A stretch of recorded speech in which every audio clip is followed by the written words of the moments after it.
এই monsoon revolution, যেই revolution Bangla বসন্তের নিজস্বতা ছাড়া অন্য কোনো ঘটনা দিয়ে বাংলাদেশের ইতিহাস না পৃথিবীর সাথে তুলনা করা যাবে না। তাই বাংলাদেশের এই মুহূর্তে এসে আমাদেরকে মাথায় রাখতে হবে যে কত অসাধারণ একটা গণ অভ্যুত্থানের জন্ম দিয়েছে বাংলাদেশের কিশোর ছাত্র সমাজ, যেই গণ অভ্যুত্থানের জন্ম দিয়েছে বাংলা বসন্তের মতো করে আমার লালনের আর হাসন রাজার বাংলাদেশ ফিরায় নিয়ে আসছে।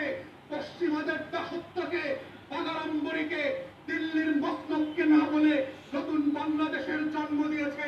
এটা হচ্ছে সেই বাংলাদেশ, এটা হচ্ছে সেই মৌসুমী বায়ুর বাংলাদেশ, এটা আমার খেটে খাওয়া মজুর আর কৃষকের বাংলাদেশ।